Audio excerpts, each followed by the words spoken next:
नमस्कार दोस्तों, मैं निपुण आलम बैन आप सबका स्वागत करता हूं। और दोस्तों आज हम जो चर्चा करेंगे वो चर्चा ये करेंगे कि मध्य पूर्व में या हम जो कहें गल्फ के जो देश हैं उनमें भारत की जो विदेश नीति है वो किस प्रकार से क्या हो रही है, चेंज हो रही है, परिवर्तन हो रहा है।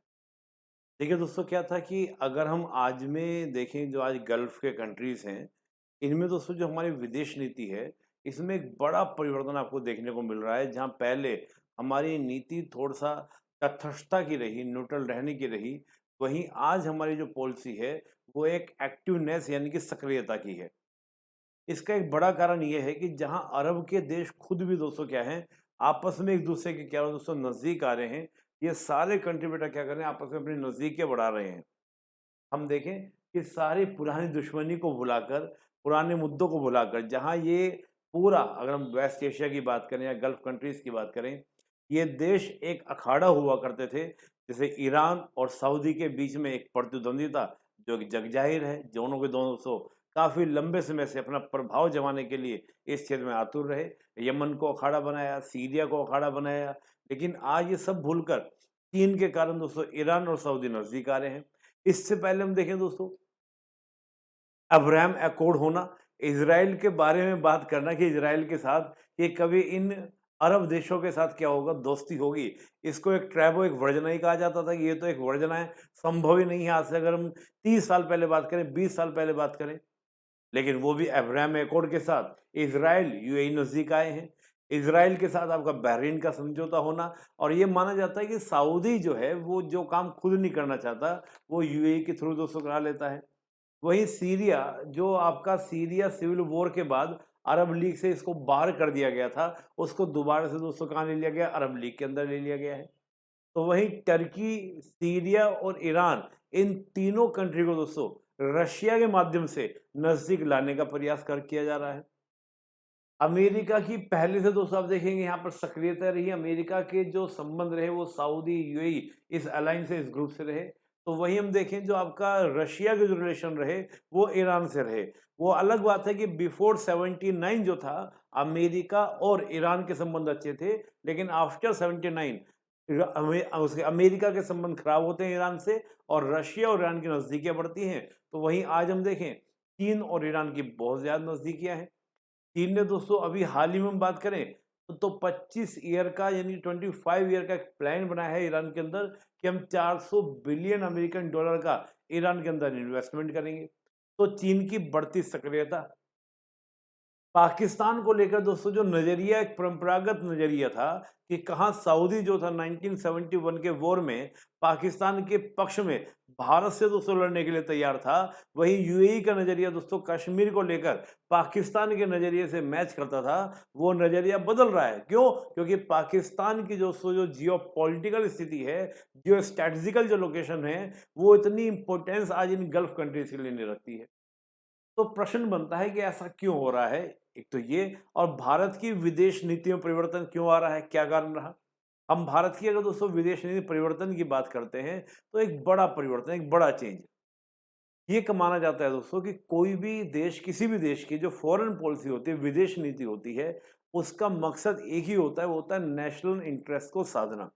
तो दोस्तों राष्ट्रीय हित को साधने के लिए विदेश नीति में कभी भी स्थिरता को स्वीकार नहीं किया जाता। उसको कहा जाता है कि विदेश नीति के अंदर, फॉरेन पॉलिसी के अंदर आपकी स्थिरता नहीं होनी चाहिए, बल्कि क्या होनी चाहिए उसके अंदर? गतिशीलता। कुछ मूल्यों पर, कुछ मुद्दों पर, कुछ मूल्यों पर क्या होनी चाहिए? स्थिरता होनी चाहिए। जैसे हम बात करें कि हम हमेशा नेबर का सम्मान करेंगे। पंचशील भले ही हमने बहुत बहुत अधिक मात्रा में 62 के बाद स्वीकार नहीं किया, पंचशील को हम आगे लेके नहीं चले, लेकिन हमारा आज भी इसमें बिलीव है कि हमको नेबर के साथ शांतिपूर्ण सहअस्तित्व के साथ रहना है। वसुधैव कुटुंबकम, ये विचार नेहरू जी के दौर से लेके अब तक, प्राचीन काल से लेके अब तक चल रहा है। तो कुछ स्थायित्व हैं जो हमारे बेसिक मूल्य, कुछ बेसिक बातें हैं। लेकिन परिवर्तन होता है कैसा? जैसा परिवर्तन, विदेश में परिवर्तन दोस्तों 2 चीज़ों से होता है। एक तो हमारी पोज़ीशन क्या है, हमारी स्थिति क्या है, और दूसरा वर्ल्ड का सिनेरियो कैसा चेंज हो रहा है। तो जहाँ ये गल्फ कंट्रीज़ अपनी पुरानी शत्रुता भूलकर नज़दीक आने के लिए क्या हो रहे हैं? आतुर हुए हैं। तो बेटा ऐसे में भारत की अपनी विदेश नीति में परिवर्तन करना लाज़मी था, स्वाभाविक था। इन दोस्तों हम बात करें तो शुरुआत हुई वो I2U2 से हुई। I2U2 2021 में दोस्तों जो हुआ, I2E2 क्या था बेटा, एक डायलॉग शुरू हुए कि इजराइल, इंडिया, यूएसए और यूएई आपस में डायलॉग करेंगे, बातें करेंगे, बेटर रिलेशंस बनाएंगे। उसके बाद हम देखें दोस्तों और भी बहुत ज़्यादा संबंधों बढ़ाते, अब तो ये स्थिति है कि अब क्या दोस्तों, एक आपका ट्रेन चलाने की बात चल रही है कि यहाँ पर इस रीजन में बेटा क्या चलाई जाएगी, ट्रेन चलाई जाएगी। और ट्रेन कौन है दोस्तों, गल्फ में। जो बेटा भारत के जगह ये दिखा रहा है बेटा इसके अंदर, यानी कि मुंबई से हम आएंगे गल्फ, और गल्फ से बेटा जाएंगे आपका गल्फ होते हुए ट्रेन, बाई ट्रेन, और फिर हाई पर इसराइल पे जाएंगे, और इसराइल से बेटा ये आगे जाएगा यूरोप तक। भारत दोस्तों अब ये सोच रहा है कि मैं ब्रेड बास्केट बन जाऊं किसका, आपका गल्फ कंट्रीज का। इससे बेटा ये होगा कि जो चीन की आपकी बीआरआई है बेटा, उसको काउंटर करने का मौका मिलेगा, पाकिस्तान को बेटा काउंटर करने का मौका मिलेगा, भारत का बेटा क्या निवेश बढ़ेगा, इन देशों के निवेश बेटा भारत में बढ़ेंगे। तो बहुत बड़ा परिवर्तन दोस्तों आपको देखने को मिलेगा कि भारत और गल्फ कंट्रीज के बीच में बेटा, यानी कि भारत और गल्फ कंट्रीज के बीच में जब हम संबंधों की बेटा बात करते हैं तो एक बड़ा परिवर्तन, जैसे मैंने कहा कि आपका 2021 में आपका I2U2 दोस्तों हुआ। इजराइल बेटा क्या खुलकर हमने इजराइल के बेटा संबंध बनाने शुरू कर दिए हैं। आप देखिए 92 तक तो दोस्तों हमारे इजराइल के साथ डिप्लोमेटिक रिलेशंस तक नहीं थे, हमने डिप्लोमेटिक रिलेशन स्टेब्लिश किए, क्योंकि माना जाता है कि बिफोर 90 बेटा हमारी जो फॉरेन पॉलिसी थी वो थोड़ा सा सैद्धांतिक ज़्यादा थी, लेकिन 90s के बाद हमारी विदेश नीति दोस्तों क्या होती है, प्रैग्मेटिव होती है। प्रैग्मेटिव यानी कि कुछ व्यवहारिक कह देते हैं, लेकिन प्रैग्मेटिव ही कहा जाए कि प्रैग्मेटिव होती है जो प्रैक्टिकली एस्पेक्ट्स में चलती है कि जरूरत है उसके अकॉर्डिंग। लेकिन फिर भी हम देखें 92 के बाद बेटा क्या था, तब भी हमने संबंधों को इजराइल के साथ थोड़ा सा क्या रखा, कूल रखा, ज़्यादा हमने बहुत उत्साहित होकर नहीं किया। लेकिन बेटा इस बार जब आपका मोदी गवर्नमेंट की बात करें, मोदी जी बेटा विजिट करने के इजराइल, तो ये पहले पीएम थे जो बेटा इजराइल, और अब क्या भारत जो है इजराइल के साथ अपने संबंधों को खुलकर सामने ला रहा है, कोई टेंशन नहीं, कोई तनाव नहीं। पहले क्या था कि कहीं अरब के देश नाराज ना हो जाए, अरब के देश गुस्सा न हो जाए, तो उसको देखते हुए बेटा भारत जो था फिलिस्तीन से नजदीकियां रखता था, इजराइल से दूरियां रखता था। लेकिन अब भारत ने ऐसा नहीं हो कि फिलिस्तीन को छोड़ दिया, भारत इजराइल और फिलिस्तीन दोनों में दोस्तों क्या साथ लेके चल रहा है, दोनों में संतुलन बनाने का प्रयास कर रहा है। ये हमारी फॉरेन पॉलिसी में तो परिवर्तन आया। जहां दोस्तों सऊदी, यूएई एक ठोस रणनीतिकार हुआ करते थे बेटा पाकिस्तान के साथ, लेकिन बेटा इनका नजरिया बदला, ये आज भारत के बेटा क्या बने हैं, ठोस रणनीतिकार साझेदारी बेटा भारत की बड़ी है, यूएई की और सऊदी की। अरब ट्रेन बेटा मैंने आपको बताया, भारत जो है मध्य पूर्व में बेटा क्या बने, एक ब्रेड बास्केट बनना चाहता है। फिर हम देखें कि पूर्व में हमारी जो नीति रही है, जैसे हम जानते हैं कि जो गल्फ कंट्रीज है बेटा, इनके साथ हमारे हिस्टोरिकल रिलेशंस, इनके साथ दोस्तों हमारे क्या आपके सांस्कृतिक सामाजिक संबंध है, क्योंकि हम जानते हैं कि भारतीय जो मुस्लिम है बेटा, हमारे जो भाई बहन है बेटा, वो विजिट करने जाते हैं कहाँ पर, आपका मक्का मदीना की यात्रा पे जाएंगे। उससे पहले भी देखें तो हमारे बहुत हिस्टोरिकल रिलेशंस हैं, आपस में आदान प्रदान रहा है। हम देखें तो भाई प्राचीन समय में भी क्या था, ट्रेड हुआ करता था। तो उस देखते हुए फिर इंडियन ओशन से दोस्तों जुड़े हुए हैं। नेहरू की जो दोस्तों नीति रही पहले गुट निरपेक्षता की, हम गुट निरपेक्ष रहेंगे, हम किसी गुट में शामिल नहीं होंगे। बेटा अब हमारी फॉरेन पॉलिसी में बड़ा चेंज आ चुका है, अब हम कहते हैं हम हर गुट में शामिल होंगे, यानी कि मल्टी मल्टी एंगेजमेंट, यानी कि एक गुट में नहीं बल्कि सभी गुट में शामिल होंगे। तो अंतर हो गया, पहले गुट निरपेक्ष थे, अब मल्टी एंगेजमेंट नीति है। ये बेटा परिवर्तन का कारण है। बेटा पहले हमारा फोकस था केवल साउथ एशिया तक, कि हम अपने पेरिफेरी जो हमारे पड़ोसी हैं उनसे बेटर रिलेशंस बनाएं, बल्कि दक्षिण एशिया को एक कम्युनिटी के रूप में डेवलप करें, जैसे हम सार्क की बात कर सकते हैं, उस तरह का बेटा हमारा फोकस था। उसके कारण भी थे, हमारे बेटा क्या डोमेस्टिक इश्यूज बहुत ज़्यादा थे, डेवलपमेंट नहीं था, तो हमने फोकस किया था घरेलू विकास पर। और साथ ही हमारा फोकस क्या था कि भाई कैसे भी करके पैसा आए, फंड्स आए, क्योंकि बात ये थी कि किसी भी देश में आपको जाना है, संबंधों को अच्छा बनाना है, तो बेटा एक बात समझिएगा, अंतर्राष्ट्रीय संबंध जो होते हैं वो इमोशनल लेस होते हैं, वो गिव एंड टेक के होते हैं। अगर हम किसी को कुछ देंगे तो बदले में हमको भी मिलेगा, गिव एंड टेक नहीं होगा तो अंतर्राष्ट्रीय संबंधों में दोस्तों बात बनने वाली नहीं है, गिव एंड टेक पे चलते हैं। तो हमारे पास दोस्तों क्या था कि धन की कमी भी थी, जिससे हम किसी देश में निवेश नहीं कर सकते थे। हमारा निवेश रहा सीमित, दक्षिण एशिया तक सीमित रहा। इसका दोस्तों क्या इंडिया और यूएसआर की दोस्ती, इंडिया और यूएसआर की बेटा नजदीकी, केवल हम ये नहीं कह सकते कि 71 में जो संधि हुई, 71 से पहले हम देखें जैसे सामुदायिक विकास कार्यक्रम भारत में शुरुआत करना, पंचवर्षीय योजनाओं को दोस्तों शुरुआत करना, ये सब यूएसआर से प्रेरित था। तो क्या था कि भारत और यूएसएसआर की जो नजदीकियां थी उसने यूएस से यानी कि आपका अमेरिका से दूर रहने की या अमेरिका के प्रभाव में ना आने की नीति अपनाई। और यही दोस्तों गल्फ कंट्रीज में हमारी नीति थी कि अमेरिका के प्रभाव में नहीं आने देना है, और या फिर अमेरिका के प्रभाव में आ भी रहा है तो हमें उससे दूर रहना है। तो उस तरह की दोस्तों क्या थी हमारी फॉरेन पॉलिसीज रही।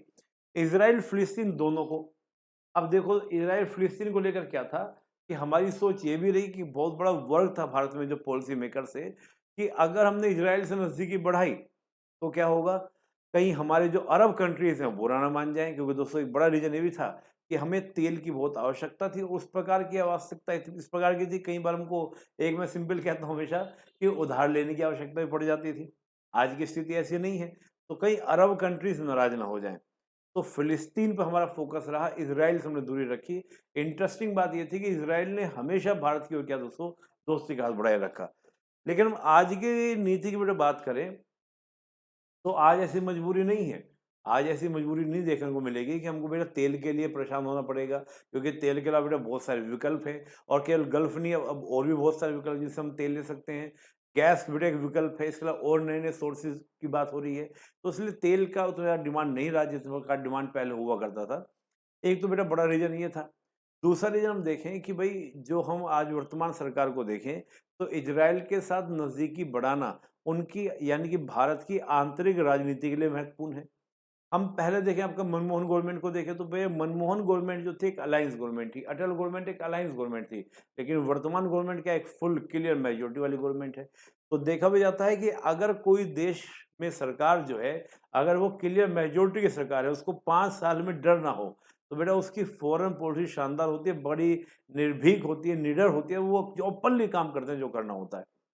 आज बेटा परिवर्तन की हम बात करें विजय, बेटा एक तो क्या है, गल्फ का भू रणनीतिक महत्व है, क्योंकि ये एक तरह से मान लीजिए एक चौराहे पर पड़ता है जहां पर आपका यूरोप, अफ्रीका, एशिया तीनों को दोस्तों जोड़ता है। तो ये एक व्यापारिक कह लीजिए अंतर्राष्ट्रीय व्यापार का एक चौराहा है। उस चौराहे को देखते हुए, इसकी यानी कि एक स्ट्रेटेजिकल इंपॉर्टेंस को देखते हुए, दूसरा दोस्तों क्या है कि जो गल्फ कंट्रीज है बेटा, इनकी भी सोच में परिवर्तन आया। सोच में परिवर्तन क्यों आया, अब आगे दिख रहा है इनको कि जो इनकी इकोनॉमी है सभी कंट्रीज की, या यूएई की बात करें, सऊदी की बात करें, सब कंट्रीज की बात करें, इनकी इकोनॉमी दोस्तों क्या थी, ऑयल एक्सपोर्ट इकोनॉमी थी। यानी कि ऑयल को क्या करते थे, एक्सपोर्ट बेस पर अपनी इकोनॉमी बनाई हुई थी। लेकिन अब क्या दोस्तों, इनको पता है कि भविष्य में ऑयल की डिमांड धीरे धीरे कम होती जाएगी, तो हमको अपनी इकोनॉमी में परिवर्तन लाना पड़ेगा। कैसे करें, तो बेटा उसके लिए इन्होंने बड़े बड़े इनिशिएटिव लेने शुरू किए हैं और विकल्पों की तलाश की है, जिसमें भारत को दोस्तों एक बड़ा साझेदार बनाया है। और काम कमाल की बात यह है कि जो इंडियन डायस्पोरा दोस्तों वहाँ पे काम करता है, जो उस इंडियन डायस्पोरा को ही, जो इंजीनियर वहाँ के ऑयल इंडस्ट्री में लगे हुए हैं, उन्हीं को दोस्तों बेस बनाया गया, वही क्या करें, पूरी योजना की तैयारी कर रहे हैं। तो ये परिवर्तन आना ऑटोमेटिकली हमारी भूमिका बढ़ेगी। दूसरा दोस्तों, कहाँ ये देश जो है पहले धर्म को लेकर यानी कि इस्लाम में दोस्तों हम देखें, जो वेस्टफेलिया ट्रीटी थी वो नहीं माना जाता। नेशन स्टेट का कॉन्सेप्ट इस्लाम में नहीं है और माना भी नहीं गया था। वो कहता है कि धर्म पूरा एक है और पूरा जगत में जो है जहाँ जहाँ इस्लामिक कंट्री वो सब एक है। इस्लामिक वर्ल्ड का कॉन्सेप्ट था, ओआईसी का कॉन्सेप्ट था। लेकिन अब ये धीरे धीरे राष्ट्रवाद की ओर दोस्तों बढ़ रहे हैं। तो एक ये परिवर्तन आना भी दोस्तों क्या कहता है, घोतक है कि हमारा भी परिवर्तन बेटा आने ही आना था। दूसरा दोस्तों, पाक की यानी कि पाकिस्तान की जो स्ट्रैटेजिकल इम्पोर्टेंस थी दोस्तों, धीरे धीरे कम हो रही है। एक तो खुद पाकिस्तान ने कम की है, एक तरह से बेटा क्या बन गया, उसने अपना टेररिज्म बेस अपनी इंडस्ट्री डेवलप कर ली है। तो जो इम्पोर्टेंस पहले हुआ करती थी कि भाई आपको बहुत कम क्या थे, मार्ग थे, रास्ते थे, अब सीधा बेटा हमने मुंबई से जोड़ने के प्रयास कर रहे हैं गल्फ को। बहुत चीज़ें बदल चुकी हैं। तो पाकिस्तान की बेटा जो इम्पोर्टेंस थी वो धीरे धीरे क्या हो रही है, कम हो रही है। सेंट्रल एशियन कंट्रीज बन चुके हैं, अफगानिस्तान है, तमाम तरह बेटा का परिवर्तन आ रहे हैं। उन पर इसमें मैं अलग से बात करूंगा कि पाकिस्तान की स्ट्रेटेजिकल लोकेशन कैसे चेंज हो रही है। बेटा अगली बात, भारतीय बाजार। बेटा भारतीय बाजार बहुत बड़ा बाजार है आज की तारीख में, तो हर कोई देश चाहता है कि भारत के बाजार में क्या हो, हमारा निवेश हो। इसके लिए बेटा आप देख रहे हो दोनों देशों के बीच में, यानी गल्फ के बीच में, भारत के बीच में FTA provision, free trade agreement में वार्ता चल रही है। और अभी हाल ही में दोस्तों यूएई के साथ आप जानते होंगे, एफटीए से पहले बेटा एक समझौता होता है सीईपीए, ये हमारे दोस्तों क्या पूरा हो भी चुका है।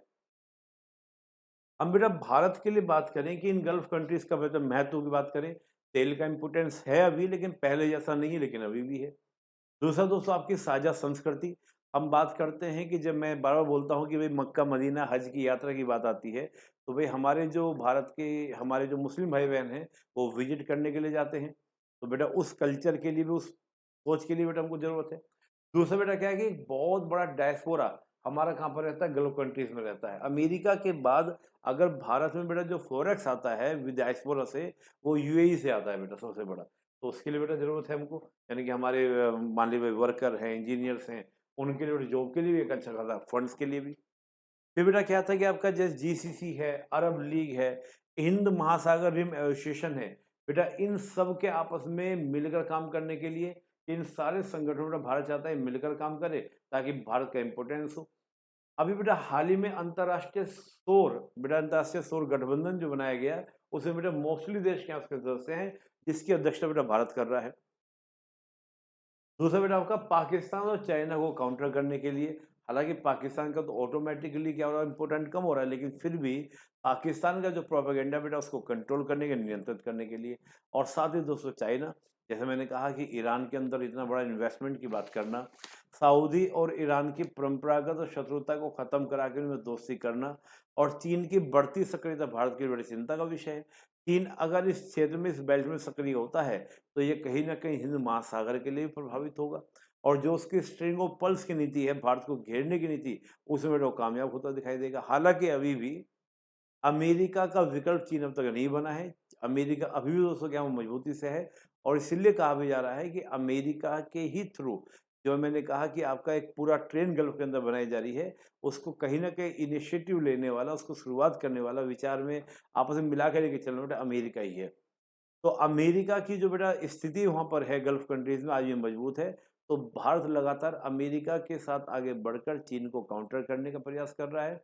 दूसरा बेटा पाकिस्तान का जो प्रोपेगेंडा था, उसको दूर करने का, यानी उसको प्रोपेगेंडा को बिल्कुल खत्म करने का प्रयास कर रहा है। और यही कारण है बेटा कि गल्फ के साथ भारत के क्या हो रहे हैं, संबंध बेटर हो रहे हैं, यानी कि एक बेहतरीन संबंध हम लोग दोस्तों लेके चल रहे हैं। दोस्तों अगर आपको अनअकैडमी से कोई भी बेटा कोर्स लेना है, कोई भी कोर्स आपको परचेस करना है, तो आप निपुण A10 कोड को आप यूज़ करें। और बेटा ये सब्जेक्ट मैं पढ़ाता हूँ, Indian polity, international relation, ethics, essay, internal security और गवर्नेंस, इनसे संबंधित बेटा अगर आपको कोर्स लेना है तो आप अनअकैडमी की ऐप पर जाएं और निपुण A10 कोड का यूज़ करें, तो आपको बहुत सारे दोस्तों ऑफर मिल जाएंगे। बहुत बहुत धन्यवाद। जय हिंद।